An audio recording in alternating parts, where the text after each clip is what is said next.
Sit your ass down before I add contempt of court to your sentence. Judge Raymond Harrison leans forward, eyes boring into the black man standing in shackles before him. You are found guilty Stanford on all degree, charges, and I am recommending cybersecurity the expert. maximum sentence. Impressive Your Honor, resume, with all Mr. due Carter, respect, but you're you have still the just wrong another man. thief in an orange jumpsuit. Elijah Carter stands perfectly still. Your Honor, I said, sit down. Harrison's hand slams the bench. You stole $750,000. You betrayed every employer who trusted you, and now you want mercy? He laughs, cold, bitter. People like you damage your entire community's reputation. 15 years federal prison. Maybe that'll teach you some humility. The courtroom erupts in whispers. Elijah slowly sits, his face unreadable. But here's what Judge Harrison doesn't know. The man he just destroyed has a secret that will end his career. And in 72 hours, Harrison will realize he convicted the wrong person. 3 months earlier, Elijah Carter's life shattered in a courtroom that looked exactly like every other federal courtroom in America. Polished wood, American flag in the corner, the seal of justice mounted on the wall behind the judge's bench. Except there was nothing just about what happened there. The charges were simple on paper: wire fraud, embezzlement, theft of $750,000 from Catalyst Financial, a mid-sized investment firm where Elijah had worked as a senior cybersecurity consultant. The prosecution's case seemed airtight. Bank records showed transfers from company accounts to offshore holdings bearing Elijah's name. Digital forensics traced the transactions to IP addresses linked to his work computer. Email chains appeared to show him authorizing the movements of funds. District Attorney Monica Reeves stood before the jury, her voice steady and confident. Ladies and gentlemen, this is not a complicated case. The defendant, Elijah Carter, had access. He had an opportunity. And most importantly, he had a motive.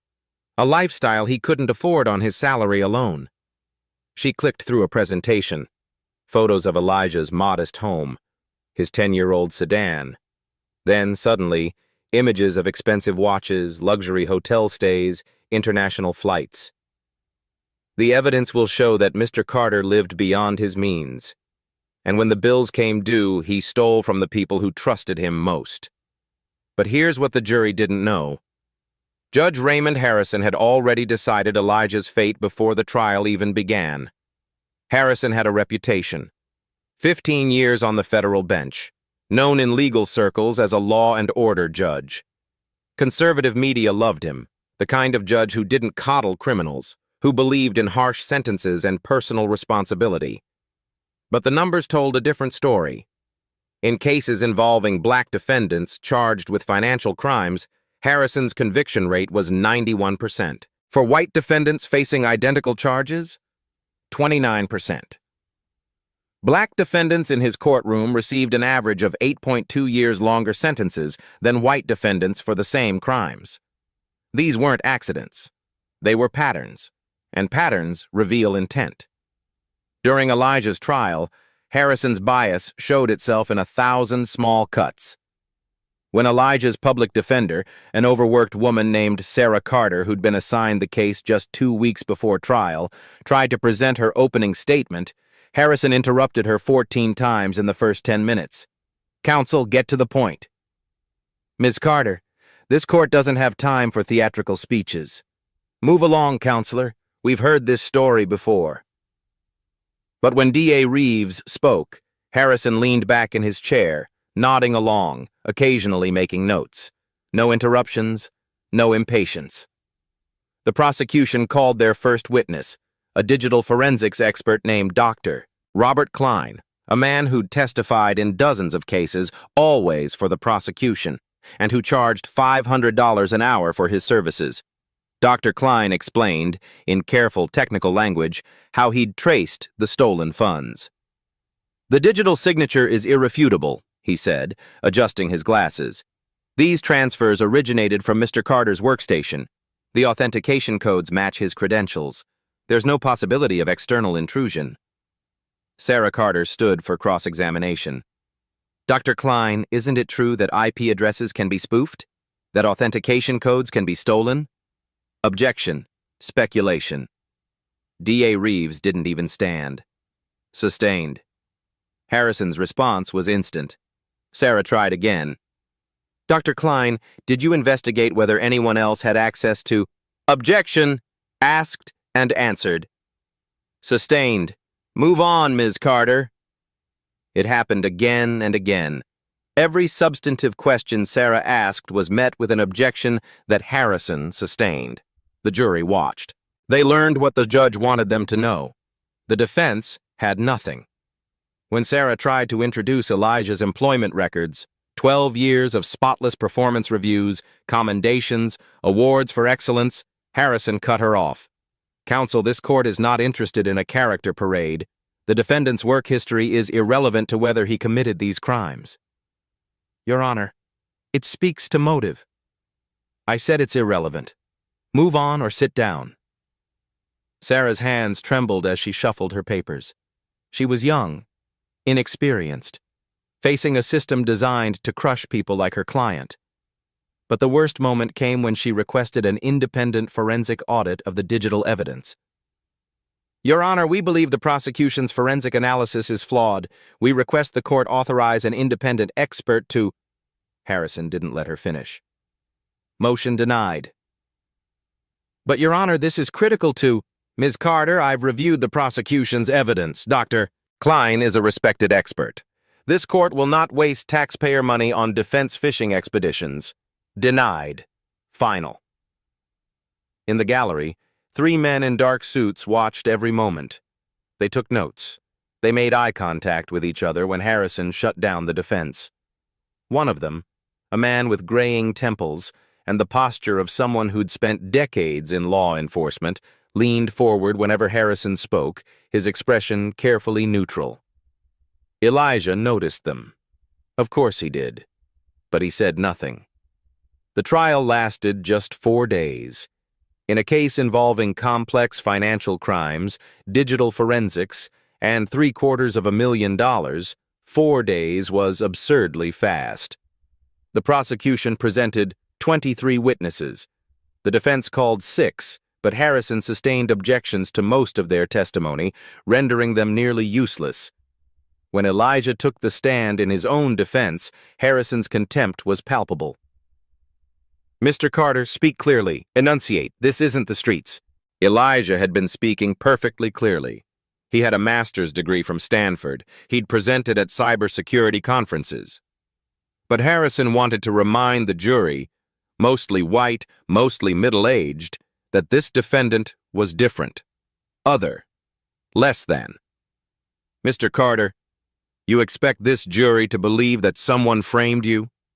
That they stole your credentials, used your computer, and made it look like you committed these crimes? Yes, Your Honor, that's exactly what happened. Harrison leaned back, a thin smile on his lips. How convenient. The jury deliberated for 5 hours. Given the complexity of the case, this was remarkably fast. Later, some would question whether they'd truly reviewed all the evidence. But it didn't matter. Guilty on all counts. The sentencing hearing came 3 weeks later. Elijah stood as Harrison prepared to seal his fate. Mr. Carter, you had every advantage in life. Education, opportunity, a career most people would envy, but you chose to steal. You chose to betray trust. You chose to believe you were smarter than everyone else, that you could get away with it. Harrison paused, letting the words sink in. People like you make it harder for your entire community. You confirm every negative stereotype.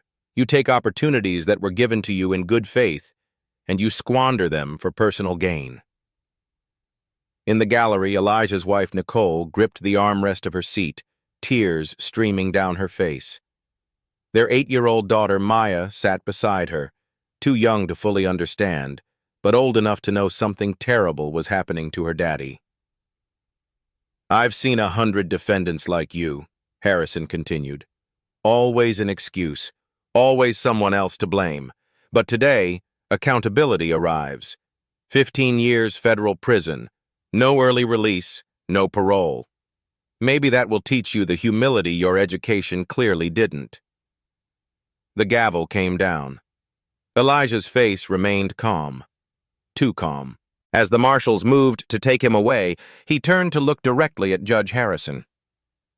"Your Honor," he said quietly, "you should have investigated more carefully." Harrison's eyes narrowed. "Is that a threat, Mr. Carter?" "No, sir, it's a fact." "Bailiff, remove the prisoner." As Elijah was led away, he glanced once more at the three men in suits.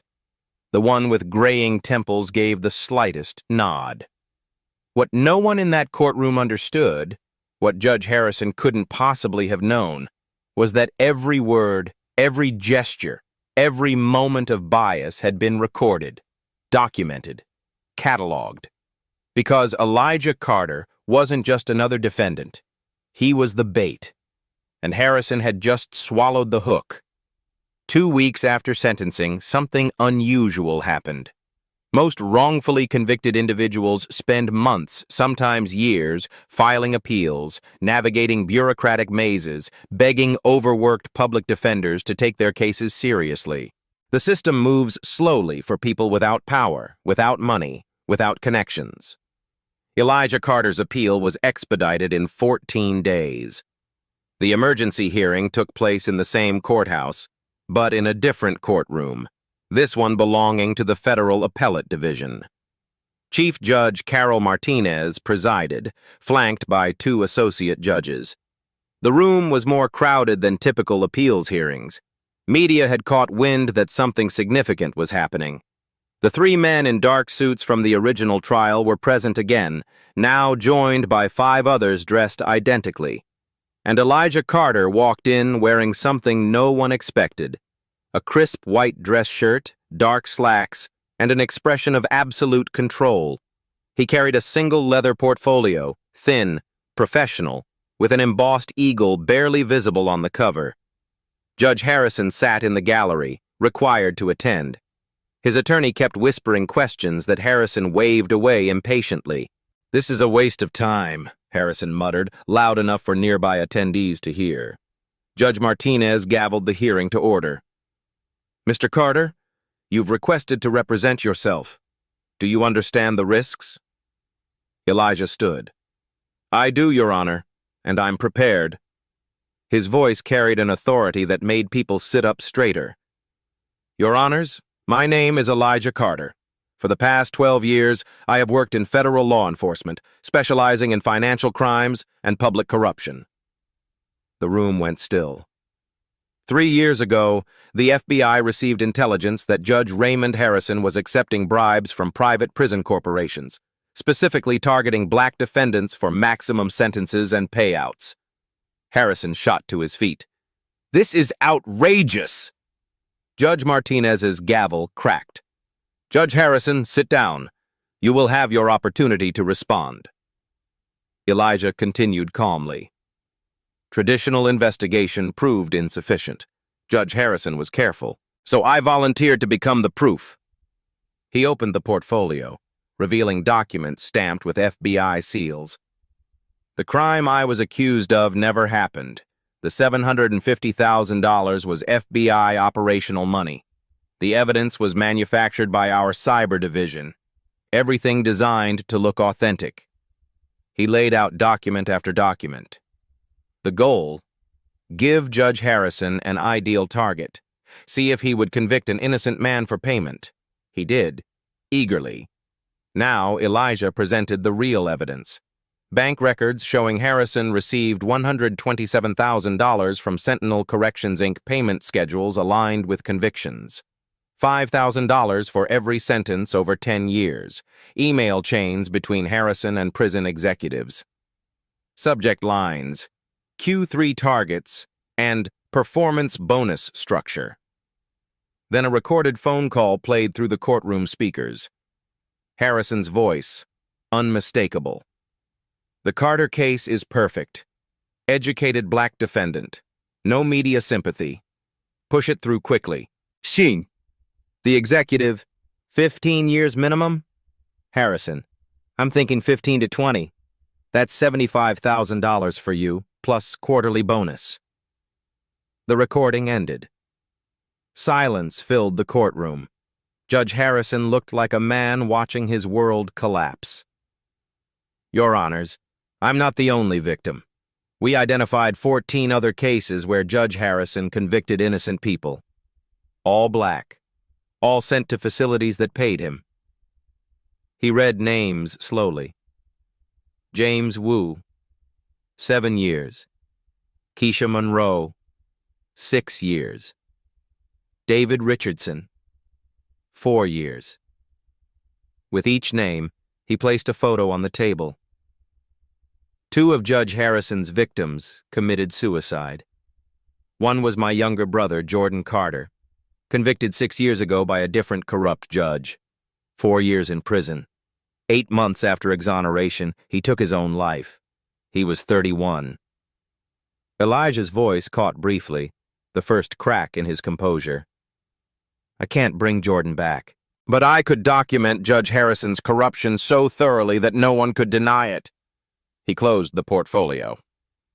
"Your Honors, the FBI requests 21 days to present complete findings. The full criminal network, all co-conspirators, our prosecution recommendations." Judge Martinez exchanged glances with her fellow judges. "Mr. Carter, we are profoundly disturbed. How much evidence?" 300 pages, 22 months of investigation, 47 FBI agents across 8 field offices. An associate judge leaned forward. "What is your exact FBI position?" Elijah smiled slightly. "I'm a special agent, Your Honor. Public Corruption Unit." Technically true, just not complete. Judge Martinez studied him. "Motion granted. 21 days. Your conviction is stayed." She turned to Harrison. "Judge Harrison, retain counsel immediately. Marshals, ensure Judge Harrison and District Attorney Reeves remain available." 2 marshals moved toward the exits. Harrison found his voice. "This is entrapment. You can't—" "Judge Harrison," Martinez's voice cut like ice, "you're not in your courtroom anymore. And if half of this is accurate, you'll never sit in one again, except as a defendant." As the hearing adjourned, the men in suits approached Elijah. The one with graying temples extended his hand. "Clean work, Carter." In the gallery, Harrison watched. "Who are they?" he demanded. His attorney's face was grim. "Federal agents, senior ones." Harrison's eyes widened as reality sank in. The man he'd destroyed wasn't just an FBI agent. He was part of something much bigger. And the trap was only beginning to close. 18 months earlier, a conference room deep inside FBI headquarters in Washington, D.C., held a meeting that would change everything. Elijah Carter stood at the head of the table, presenting to some of the most powerful people in federal law enforcement. Deputy Director, Section Chiefs, Legal Counsel. On the screen behind him, photos of Judge Raymond Harrison, financial charts, conviction statistics that told an ugly story. "Judge Harrison has corrupted his courtroom for over a decade," Elijah said, his voice steady. "Traditional surveillance won't work. He uses encrypted communications, shell companies, and careful intermediaries. We need definitive proof of intent." The deputy director leaned forward. "What are you proposing?" "I want to get myself convicted." Silence. "You want to serve time in federal prison?" The deputy director's tone was incredulous. 2 to 3 months maximum, until we have ironclad evidence. I've worked undercover for 8 years. This is what I do." "This is different, Carter. You're talking about a felony conviction on your record, which will vacate once Harrison is arrested. Sir, I've thought this through." What Elijah didn't say in that room, what he couldn't say without his voice breaking, was why this mattered so much. 6 years earlier, his younger brother Jordan had stood in a different courtroom, facing a different corrupt judge, convicted of a crime he didn't commit. Jordan Carter, a 25-year-old middle school teacher with a spotless record, sentenced to 8 years for armed robbery based on a false witness statement and a public defender who met him twice. Jordan served 4 years before new evidence exonerated him. By then, the damage was complete. His teaching license was revoked. His fiancée is gone. His apartment, his savings, his future, all destroyed. Elijah had been working a deep cover operation in Chicago when Jordan was convicted. By the time he found out and rushed home, his brother was already 6 months into his sentence. Elijah tried everything, hired private attorneys, pushed for appeals, used every FBI resource he could access without compromising his cover. It wasn't enough. Jordan was released on a Tuesday in March. Elijah picked him up from the prison, barely recognizing the hollow-eyed man who walked through those gates. They drove to their mother's house in silence. For 8 months, Elijah watched his brother try to rebuild, watched him apply for teaching jobs that were never called back, watched him flinch at loud noises, watched the light behind his eyes dim a little more each day. On a November morning, Jordan's landlord found him. Pills and a note that said simply, "I can't carry this anymore." Elijah took 2 weeks off work, organized the funeral, held his 6-year-old nephew, Jordan's son, as the boy sobbed against his chest. At the cemetery, Elijah made a promise to that little boy, to his brother's memory, to himself. This would never happen again, not if he could stop it. Now, 18 months into Operation Blind Justice, Elijah sat in his home office at 2 in the morning, walls covered with evidence. His wife, Nicole, appeared in the doorway holding 2 cups of coffee. "You should sleep," she said softly. "Can't. The timeline's tight." Nicole set down the coffee and studied the wall. Financial records, victim photos, recordings, transcripts, a spiderweb of corruption with Harrison at the center. "How many people has he destroyed?" she asked. "What can we prove? 14. But I think it's more. Much more." Nicole wrapped her arms around him from behind. "Jordan would be proud of you." Elijah's hand found hers. "Jordan should be here, teaching kids, raising his son, living his life." "I know. But you're making sure no one else loses their brother the way we lost ours." Their daughter, Maya, 8 years old, appeared in the doorway, rubbing sleep from her eyes. "Daddy, why are you still awake?" Elijah turned, pulling her into his lap. "Working on something important, baby girl." "Mate, the thing that's going to make you go away for a little while?" Nicole had explained it as best she could. "Daddy has to go on a special assignment, like an actor playing a role, but he'll be back soon." "Yeah, that thing." Maya touched the photos on his desk. "Are these the people the bad judge hurt?" "They are." "And you're going to stop him?" Elijah looked at his daughter's face. So much trust, so much faith that her father could fix broken things. "Yes, sweetheart. I'm going to stop him." "Good, because heroes don't let bad people win." After Maya went back to bed, Elijah returned to his work. He pulled up the FBI database, access granted only to senior officials. Cross-referenced Harrison's cases with prison industry payments, built timelines, verified sources. On his desk sat a photo of Jordan, taken a month before his arrest, smiling, full of life. Everything ahead of him. Elijah picked up the photo. "I'm doing this for you, brother, for everyone he hurt, for everyone he would have hurt." He opened a new file on his computer. Operation Blind Justice. Final evidence compilation. 300 pages. 22 months of work. 47 agents. Every fact was verified 3 times. Every recording authenticated. Every financial transaction is traced and documented. This wasn't just a case file. It was a weapon. And in 3 weeks, Elijah would use it to destroy Judge Raymond Harrison's entire world. 21 days later, the appellate courtroom was packed beyond capacity. News vans lined the street outside. This wasn't a routine appeal. Word had spread that something explosive was coming. Judge Raymond Harrison sat at the defense table, flanked by two expensive attorneys. His face had aged 10 years in 3 weeks. District Attorney Monica Reeves sat separately, her own attorney beside her. The gallery was filled with faces Harrison recognized, faces he'd sentenced, families he'd destroyed. Chief Judge Martinez entered, followed by her associate judges and 2 federal marshals. Not standard procedure. Elijah Carter stood.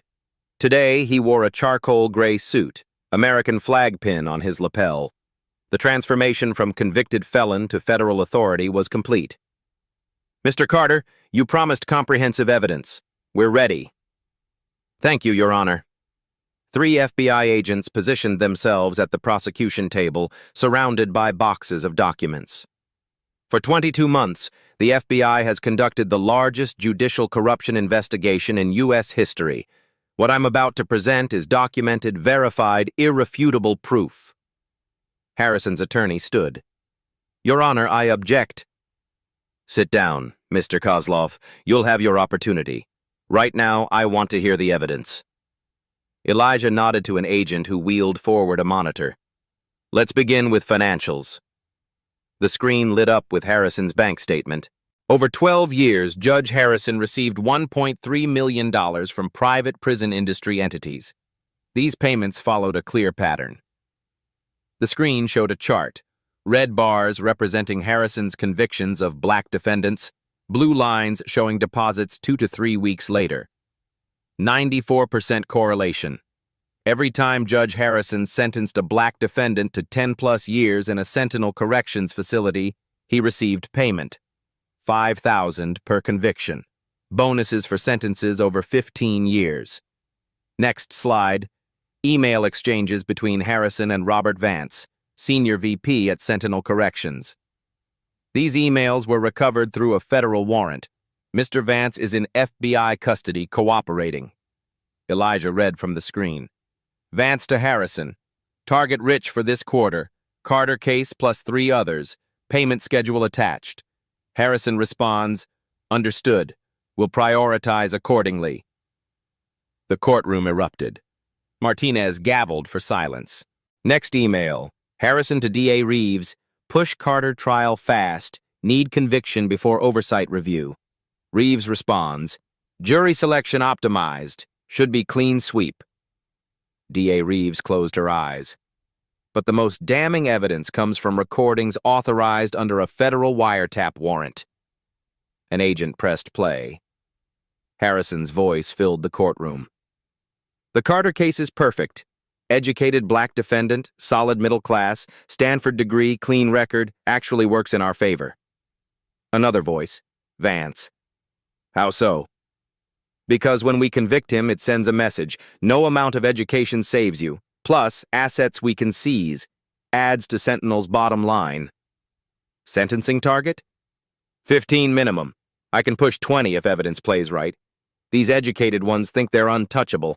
I enjoy proving them wrong. Vance laughed. That's $75,000 for you, plus quarterly bonus. Just make sure payment goes through usual channels. The recording ended. Absolute silence. Harrison had gone gray. His attorney's hands shook as they wrote notes. Elijah let the moment breathe. There's more. A second recording from Judge Harrison's chambers 3 days before my trial. Another click. Harrison's voice again, speaking with Reeves. Monica, I need the Carter conviction locked down. Reeves. The evidence is solid. What if he's actually innocent? A pause. Then Reeves. Is he? Harrison. Doesn't matter. He fits the profile. Exactly what Sentinel wants. Long sentence potential, minimal sympathy, assets to seize. Process him. And if his attorney fights? Harrison laughed. I'll handle the attorney. I always do. These public defenders barely know which case is which. Carter will be in prison within 60 days. The recording ended. Several people in the gallery were crying. Elijah turned to face Harrison directly. You said people like me damage our community's reputation. But you've been damaging lives, systematically, intentionally, for profit. He returned to the judges. Your Honors, Harrison isn't isolated. He's part of a network. 6 other judges, 4 prosecutors, 11 prison executives, 89 documented wrongful convictions across 5 states, 734 years of combined wrongful imprisonment, 12.4 million in kickbacks. The screen changed, a statistical breakdown. In Harrison's courtroom, black defendants charged with financial crimes, average 14.3 years. White defendants, identical crimes, 3.1 years. This wasn't bias, it was the business model. Next slide. 14 faces. These are Harrison's victims from this district alone. 3 are here today. 3 people stood. Dr. James Wu, Keisha Monroe, David Richardson. Dr. Wu, 7 years for medical fraud that never occurred. Lost his license, practice, marriage. Ms. Monroe, 6 years for theft she didn't commit. Mr. Daughter's adolescence. Mr. Richardson, 4 years for fabricated tax evasion. Each remained standing. 2 others aren't here because they're dead. One was my brother. Elijah's voice remained steady, but something shifted in his eyes. Jordan Carter, 25, sentenced to 8 years by a corrupt judge. The real perpetrator confessed 4 years later. 8 months after exoneration, Jordan took his own life. He turned to Harrison. My brother should be here, teaching, raising his son. But people like you, who treat humans as inventory for profit, destroyed that. Harrison's attorney stood. Your Honor, this is prejudicial. Sit down, counselor, Martinez said quietly. It has every bearing. Continue, Mr. Carter. Thank you. I want the court to hear from victims. Dr. Wu? Wu approached. I lost 7 years. My daughter was 9. She's 16 now. I missed her childhood. She calls another man dad. I can't practice medicine. License revoked based on crimes that never happened. Harrison did that, for $5,000. Keisha Monroe came next. 6 years. My girl was 8. She's 14. She barely remembers me from before. I'm still trying to figure out who I am. David Richardson. My business collapsed. Reputation destroyed. Savings seized as proceeds of crime. I lost 30 years of work because I was the right skin color for Harrison's quota. As Richardson stepped down, Elijah addressed the judges. Your Honors, the FBI has arrested 11 individuals. 6 judges, 4 prosecutors, 11 prison executives face federal charges.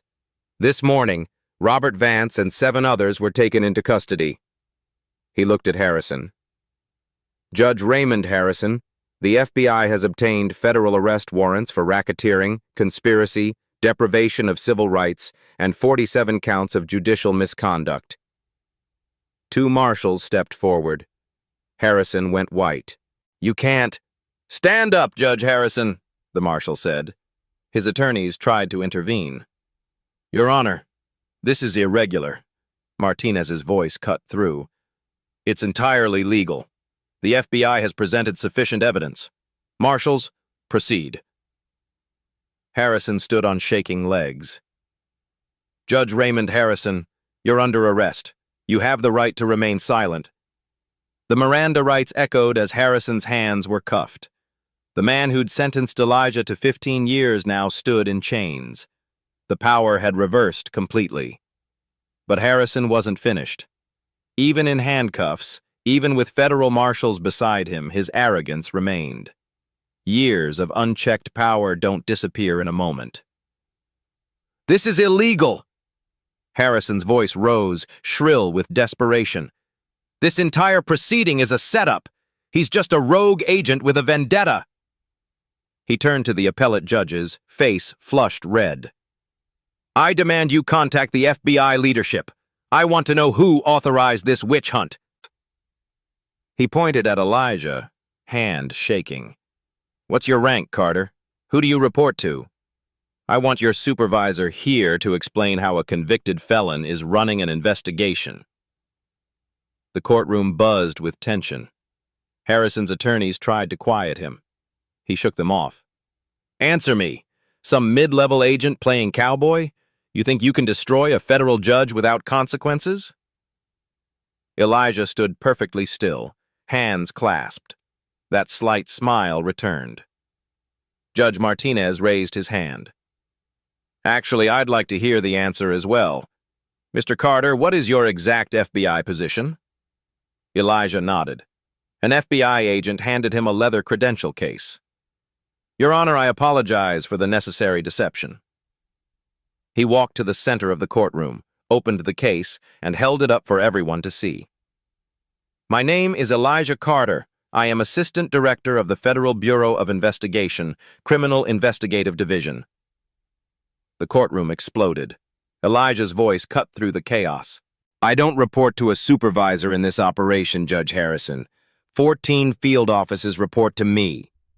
He pulled additional documentation from his jacket, official letterhead, seals, signatures. I authorized this investigation. I designed it. I executed it. And I ran it. From inside your courtroom, from inside a prison cell, from inside the system you thought you controlled. He stepped closer to Harrison. This operation had approval from the FBI Director and the Deputy Attorney General. I report directly to the Director. I oversee 537 special agents nationwide. Elijah's voice dropped, cold and final. I don't just run FBI investigations, Judge Harrison. I run entire divisions, and I just ran you into the ground. Harrison's mouth opened and closed. No words came. Your assistant director? You let me convict you? I didn't let you do anything.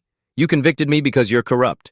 Because you saw an educated black man with assets and couldn't resist the payday. I simply gave you the opportunity to reveal what you've always been. This was entrapment. No, sir. This was justice. At any point, you could have followed the law, ordered that forensic audit, reviewed evidence fairly, rejected the bribery. You chose corruption every single time. Elijah leaned closer. You said people like me damage our community's reputation. Turns out, people like you damage the entire justice system. Harrison's own words from sentencing, thrown back at him, landed like a physical blow. His legs buckled. The marshals held him upright. Elijah turned to the courtroom. Federal warrants have been issued for additional arrests. He nodded to agents positioned throughout the room. District Attorney Monica Reeves, you're under arrest for conspiracy to commit fraud and obstruction of justice. Reeves stood, trembling, as agents approached. I was just following. You're a licensed attorney. You swore an oath. You knew exactly what you were doing. As Reeves was handcuffed, 3 judges in the gallery went pale. Judges Marcus Webb, Patricia Donovan, and Christopher Yang, you're also under federal arrest. Please stand. The 3 tried to leave. Federal agents blocked every exit. Within minutes, all 6 were in handcuffs. The courtroom that sent Elijah to prison now looked like a federal dragnet. Media cameras flashed. Reporters shouted. Harrison stood destroyed in the center. Judge Martinez gavelled for order. Assistant Director Carter, the FBI has coordinated with this court? Yes, Your Honor. Chief Judge Morrison has been briefed. The U.S. Attorney's Office will file formal charges within the hour. Elijah turned one final time to Harrison. You asked who authorized this. The answer, everyone who matters. Because when a federal judge becomes a criminal, the entire system responds. Harrison was led toward the exit. As he passed Elijah, he whispered, I underestimated you. Elijah's response was quiet but clear. You underestimated everyone. That's why you lost.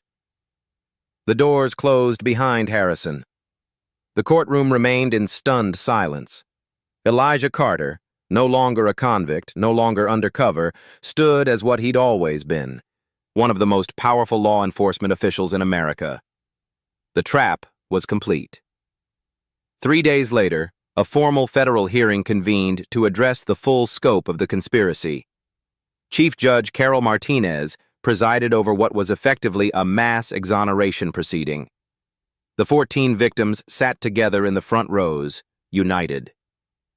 Harrison sat in the defendant's section now, wearing an orange jumpsuit identical to the one Elijah had worn. The symbolism wasn't lost on anyone. Elijah stood in full FBI dress uniform, Navy suit, badge displayed, authority no longer hidden. Your Honor, the FBI's investigation revealed a criminal enterprise operating 14 years across 5 states. What Judge Harrison did wasn't isolated corruption, it was systematic predation. The screen lit up with an organizational chart. Harrison at the center, lines connecting to 6 judges, 4 prosecutors, 11 prison executives, 7 corrections officers.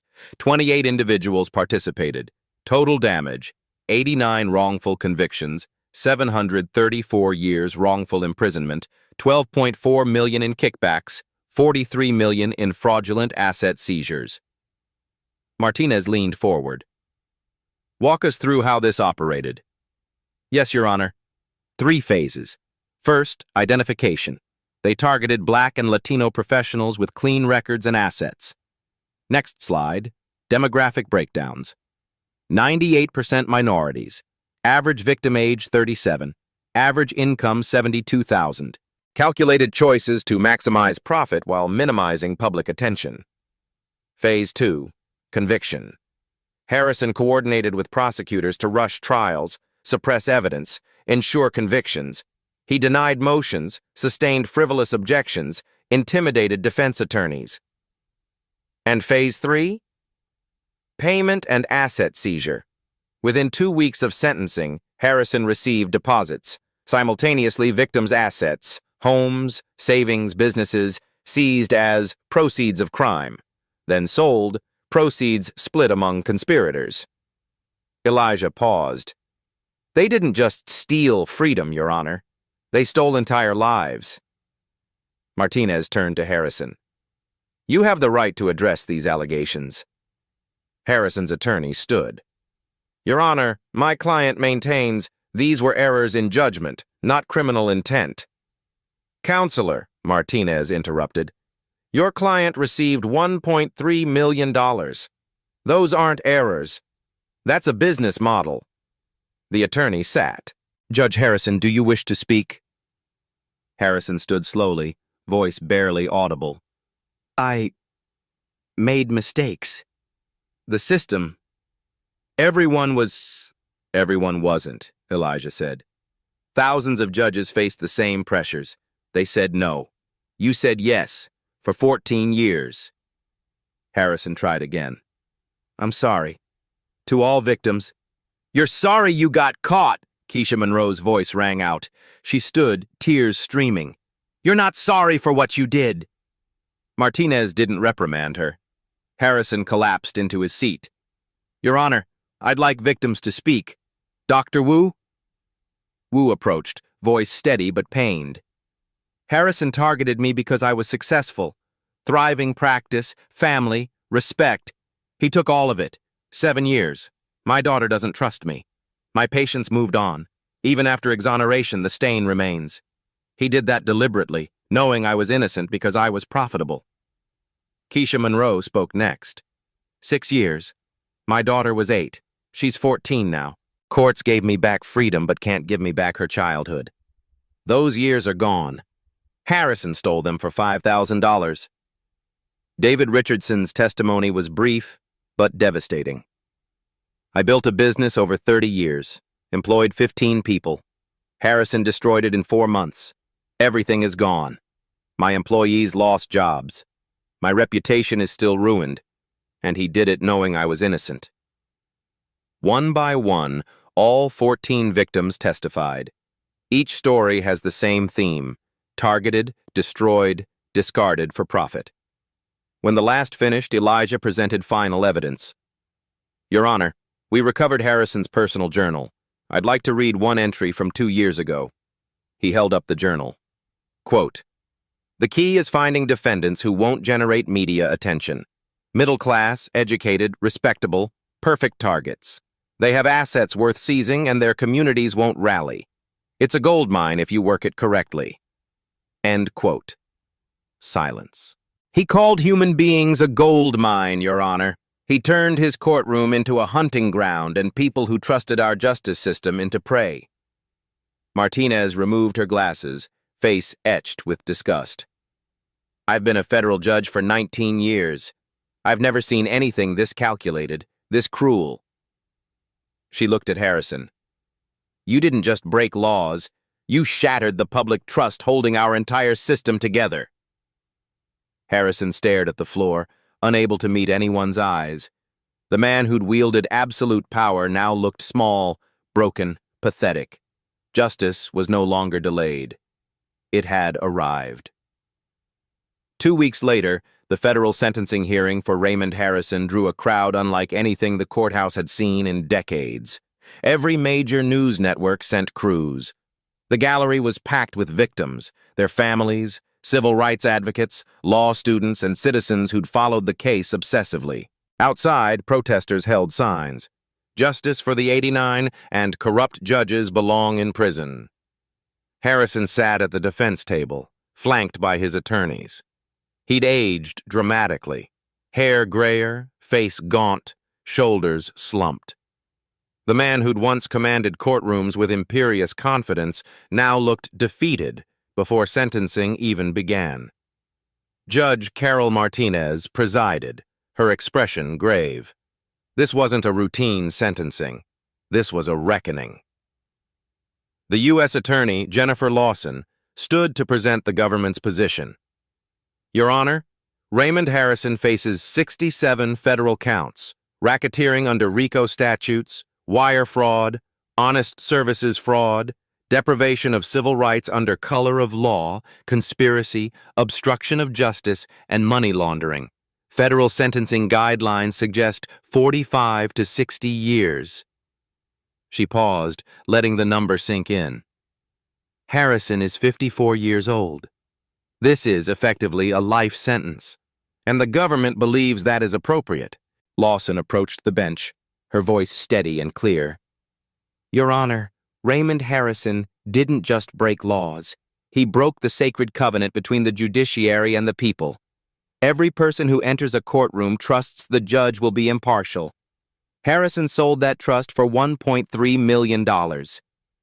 She turned to face Harrison directly. He targeted victims based on race. He fabricated justifications for excessive sentences. He coordinated with prosecutors to suppress evidence, and he did it all wearing a judge's robe, the very symbol of justice he was destroying. Lawson clicked a remote. The screen behind her filled with faces, 89 individuals arranged in rows. These are Harrison's victims, the 89 people whose lives he destroyed for profit. Collectively, they lost 734 years of freedom. That's not abstract. Those birthdays were missed, careers destroyed, children who grew up without parents, marriages that ended, dreams that died. Her voice hardened. 2 victims committed suicide after their wrongful convictions. Jordan Carter, 25 years old, took his life 8 months after exoneration. Marcus Williams, 32, overdosed 1 year after release. Their blood is on Harrison's hands. She displayed photos of Jordan and Marcus, young men, smiling, full of life in the before pictures. Then the after. Hollow eyes, broken spirits. Justice demands accountability proportional to harm. Harrison caused catastrophic harm across 5 states, 14 years, 89 lives. He deserves catastrophic consequences. Lawson returned to her seat. Harrison's attorney, Richard Kozlov, stood. His defense was hollow before he even began. Your Honor, Mr. Harrison is a first-time offender. He served his community for 23 years before these crimes. He's expressed remorse. He's cooperating with investigators. His family will suffer from his incarceration. U.S. Attorney Lawson didn't even wait for permission to respond. His 89 victims' families suffered too, for decades, while he was free and collecting payments. Kozlov pressed on, desperation creeping into his voice. We ask the court for leniency, mental health treatment, possibility of redemption, a chance. Judge Martinez cut him off. Counselor, your client had 15 years to show remorse, to stop, to choose differently.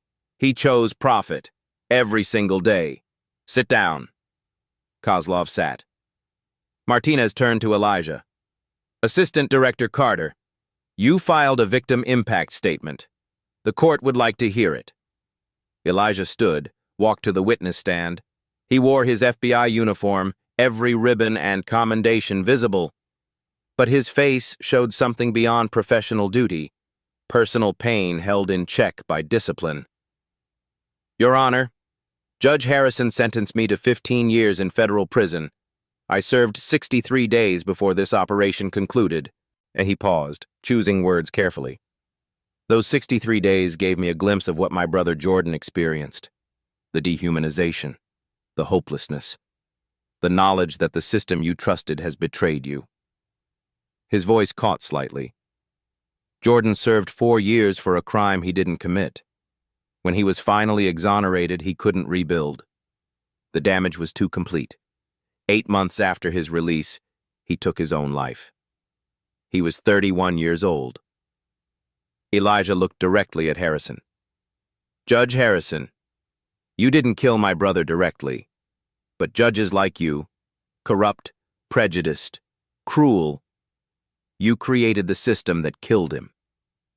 Harrison's head dropped. You had power to protect people. Instead, you hunted them. You said during my sentencing that people like me damage our community's reputation. But I've spent 12 years in the FBI protecting communities. You spent 15 years destroying them. Elijah's voice strengthened. You wanted to know what people like me are. We're people who refuse to let people like you win. He stood tall. I don't want revenge, Your Honor. I want accountability. I want Harrison to spend the rest of his life knowing that his victims are free, rebuilt, thriving. And he never will be. The courtroom was silent. Even hardened prosecutors looked moved. Elijah returned to his seat. Judge Martinez took a long breath, then fixed her gaze on Harrison. Raymond Harrison, stand. Harrison rose on shaking legs, his attorneys supporting him. I've been a federal judge for 19 years, Martinez began. I've sentenced murderers, drug traffickers, terrorists. None have betrayed public trust as comprehensively as you. Her voice was steel. You were given a sacred duty to embody impartial justice. Instead, you became the embodiment of corruption. You targeted vulnerable people based on race. You fabricated justifications for their destruction. You profited from their suffering. She leaned forward. Your crimes aren't merely against 89 individuals. They're against every citizen who must trust the courts. You've undermined that trust catastrophically.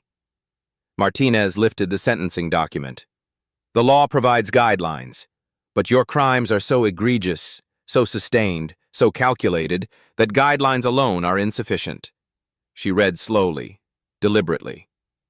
On count 1, racketeering, 20 years federal prison.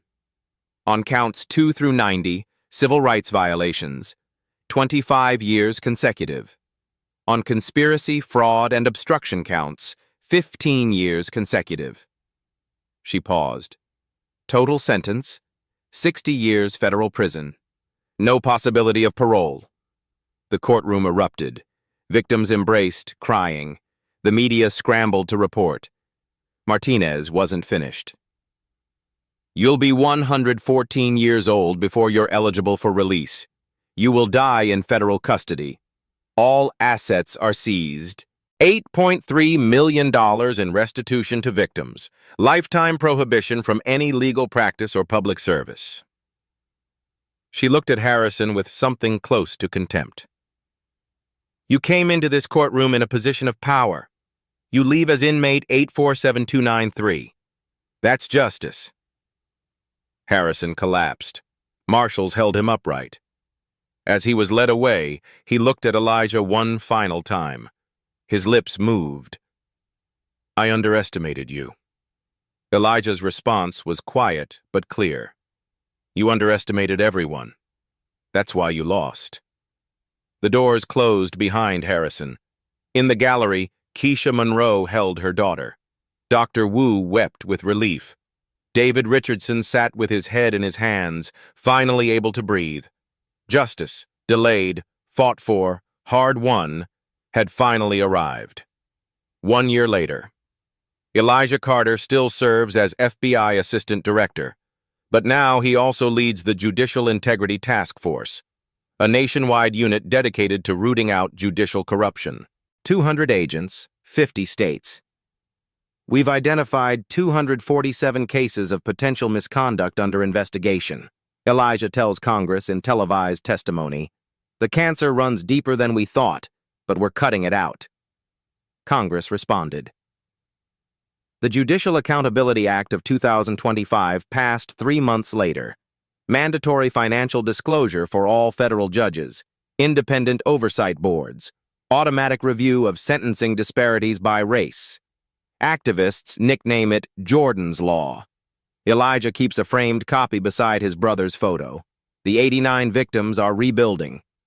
Dr. James Wu had his medical license reinstated. He runs a free clinic in an underserved community. I'm helping people again. That's what matters. Keisha Monroe reunited with her daughter. They're in therapy, rebuilding trust. Keisha started a nonprofit, Families of the Wrongfully Convicted. They meet monthly, advocate for reform, help others survive the nightmare she endured. David Richardson restarted his business with restitution money. He employs 23 people, many formerly incarcerated. Second chances are real, but they shouldn't be this hard to get. The victims received $8.3 million in restitution, plus $47 million from civil suits. But everyone says, no money returns what was stolen. Judge Raymond Harrison served 60 years at FCI Pollock, Louisiana, inmate 847293. The number his victims once wore. General population. No protective custody. Fellow inmates know what he did. His wife divorced him. His children changed their names. Former colleagues refuse contact, no visitors. He works in the prison law library helping inmates file appeals. Cosmic irony. The man who denied justice now helps others seek it. He'll be 94 at the earliest possible release. Most likely, he'll die in that cell. On a Saturday morning, Elijah visits Jordan's grave with his wife Nicole and daughter Maya. Maya places sunflowers on the headstone, Jordan's favorite. Uncle Jordan would be proud of you, Daddy. Elijah kneels, touching the stone gently. We did it, Jordan. We made it mean something. As they walk to the car, Elijah's phone buzzes. Text from his deputy. 3 more corrupt judges identified, Michigan, Nevada, Florida. The work continues. It always will. Because corruption doesn't disappear with one victory. It's a continuous battle requiring continuous vigilance. But now the system has people fighting back. This story, Elijah's story, Jordan's story, 89 victims who got justice, it's one victory in a larger war. The Innocence Project estimates 2 to 10% of all U.S. prisoners are innocent. That's 46,000 to 230,000 people, right now, serving time for crimes they didn't commit. Many are black and brown, many are poor, many lack resources to fight back. But Elijah's story proves the system can be beaten. That one person with power, purpose, and courage can dismantle networks of injustice. If this moved you, don't let that feeling fade. Like this video if you believe in accountability over corruption. Subscribe to Black Voices Uncut for more stories of people fixing broken systems. Comment below. Have you or someone you know faced legal system injustice? Your voice matters. Hit that notification bell. Next week we're bringing another incredible story. A black woman detective framed by her own department. They thought she was just another officer to silence. They didn't know she was head of internal affairs, running a sting that would bring down an entire corrupt precinct. Racist police chief framed black detective until she revealed she's head of internal affairs. You won't want to miss it. Remember, systems stay broken when good people do nothing.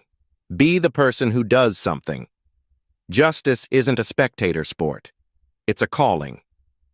See you next week. The story you heard today wasn't cleaned up.